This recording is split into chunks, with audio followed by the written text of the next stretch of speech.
Hello friend, मैं हूं जितेंद्र कुमार। मेरा यूट्यूब पे चैनल है जीतू सर कोटा वाले फन विथ मैथमेटिक्स। ठीक है, तो मैं मैथमेटिक्स पढ़ाता हूं पिछले 10 साल से, जेई मेंस एडवांस का।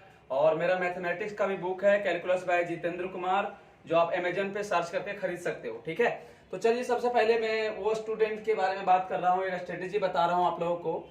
अगर आप क्लास 11 से क्लास 12 की ओर मूव कर रहे हो, जा रहे हो, तो आपका सिलेबस कैसे कंप्लीट करना है, अगर कुछ सिलेबस बाकी है तो उसको, और आपका रिवीजन स्ट्रेटेजी क्या होना चाहिए।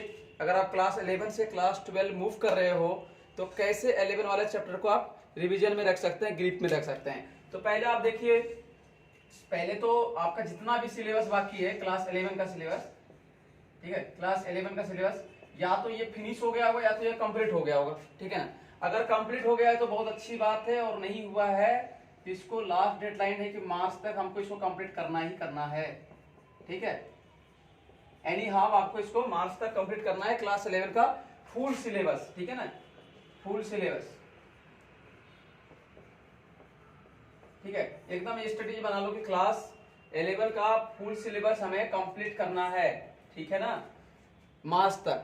अगर कंप्लीट हो जाता है तो बहुत अच्छी बात है, लेकिन अगर कंप्लीट नहीं हो पाता है किसी का, मान लीजिए फिजिक्स, केमिस्ट्री, मैथमेटिक्स, ठीक है ना, आप इंजीनियरिंग का अगर एग्जाम दे रहे हो तो फिजिक्स, केमिस्ट्री, मैथमेटिक्स ही आपको करना पड़ेगा, है ना।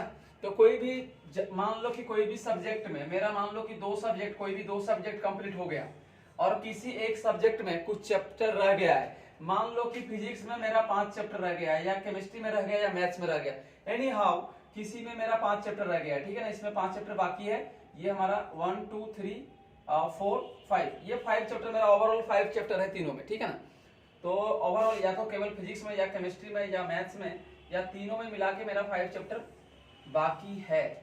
ठीक है, तो सबसे पहले इस चैप्टर का रिवीजन टेक्निक कैसे करेंगे, अप्रैल से, ठीक है ना, 2021 से आपका क्लास 12 का सिलेबस स्टार्ट हो जाएगा, है ना, क्लास 12 का। ठीक है, तो आपको क्लास 12 के साथ साथ क्लास 11 का चैप्टर को कैसे बैलेंस करना है, ये जो चैप्टर बाकी है इसको कैसे कंप्लीट करना है और इसको साथ में कैसे ले जाना है और रिवीजन कैसे करना है। ठीक है ना, तो ये स्ट्रेटेजी के लिए आपके पास एक प्लान होना चाहिए। प्लान ये होना चाहिए कि जैसे यहाँ पे आपने अप्रैल मंथ में फिजिक्स, केमिस्ट्री, मैथमेटिक्स का एक एक चैप्टर करा। ठीक है ना, जैसे आपने मैथमेटिक्स में फंक्शन करा, ठीक है ना, केमिस्ट्री में मान लीजिए आपने एटॉमिक स्ट्रक्चर करा, या मान लीजिए आपने केमिकल काइनेटिक्स करा। ठीक है,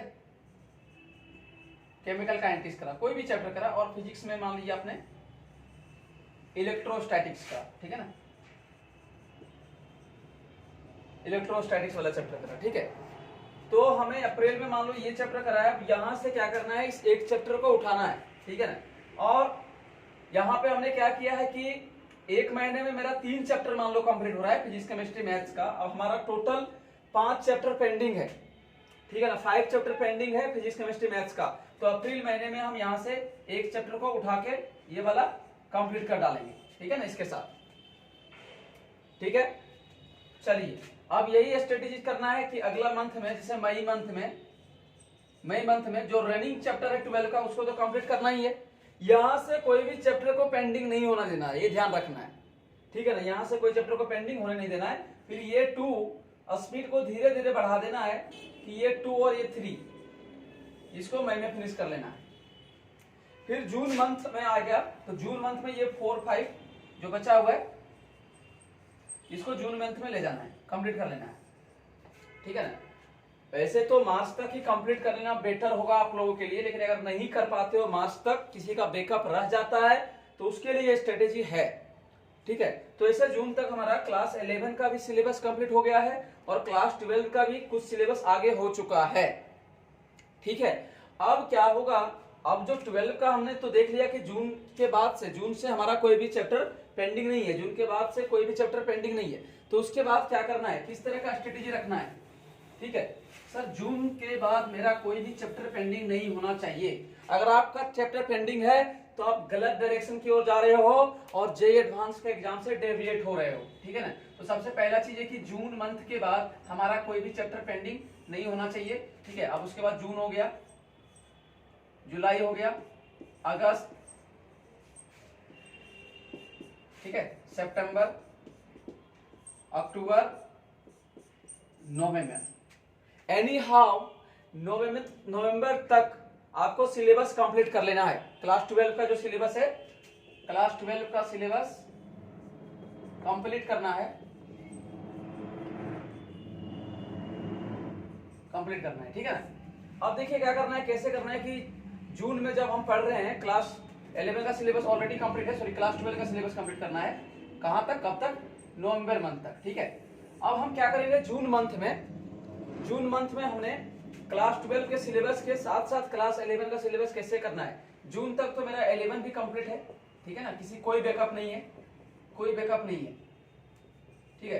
अब जुलाई में मान लो मैंने जुलाई मंथ में क्लास 12 में 4 चैप्टर पढ़ा है, ठीक है। क्लास 12 का कितना चैप्टर पढ़ा है, 4 चैप्टर, 1 2 3 4, ठीक है ना। जुलाई के पहले 4 चैप्टर पढ़ लिया है, तो ये 4 चैप्टर का रिवीजन का साथ ही प्लस क्लास 11 का हम यहाँ पे 4 चैप्टर ले लेंगे, क्लास 11 का 4 चैप्टर को ऐड कर लेंगे, ठीक है। अब आ जाएंगे अगस्त, क्योंकि आपका तो पहले से करा हुआ है, आप इसको तो रिवीजन करोगे। रिवीजन करने का टेक्निक क्या है कि जो प्रॉब्लम में आप फंसे थे, जो प्रॉब्लम में डाउट था, उस प्रॉब्लम को आप स्टार मार्क करके रख लीजिए और वही प्रॉब्लम को केवल सॉल्व करिएगा। फिर अगस्त में क्या स्ट्रेटेजी होगा आपका, अगस्त मंथ में जैसे यहाँ पे 4 चैप्टर है, अब हम यहाँ पे टोटल ऐसे ही कर लेंगे, मान लो कि टोटल 16 चैप्टर है, तो 16 को डिवाइड बाय 4 कर लेंगे और 4 करके कर लेंगे, ठीक है ना। अगर 12 चैप्टर टोटल है तो आप 3 को पकड़ोगे, इस तरह से डिवीजन करोगे, है ना। तो अब जब ये मान लो 12 है तो ये भी 3 चैप्टर, ये भी 3 चैप्टर, ठीक है ना। क्लास 11 का 3, 12 का 3, फिर यहाँ पे आ गया। अब चैप्टर तो 3 तो ऑलरेडी मेरा है, ठीक है ना, इसको भी रखना है 3 4 5 6। तो देखिए ये जो 3 किया होगा इसमें तो टाइम नहीं लगेगा ना ज्यादा, इसको जस्ट एक थ्रू गो आउट कर देना है, ठीक है ना।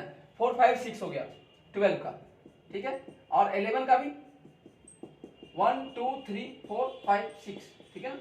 सिमिलरली यहाँ पर आ जाएंगे तो ये वाला जो होगा फिर अभी 11 का और 12 का, तो 11 का मान लीजिए 9 चैप्टर कर लिया आपने, 12 का फिर 9 चैप्टर कर लेना है, ठीक है ना। फिर 11 का 12 चैप्टर, 12 का 12, ठीक है।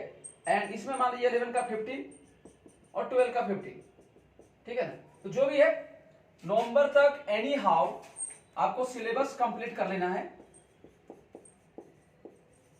कंप्लीट कर लेना है नवंबर 2021 तक। अगर आप 2022 में जेईई मेंस देने वाले हैं या जेईई एडवांस देने वाले हैं, ठीक है।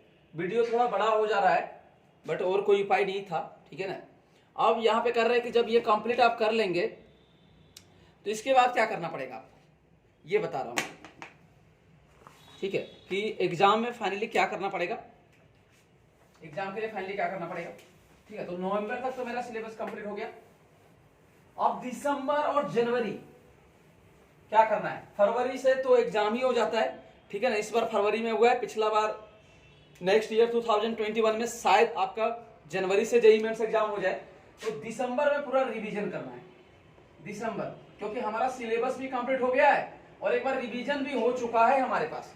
तो ये जो सेकेंड बार रिवीजन जाएगा, सेकेंड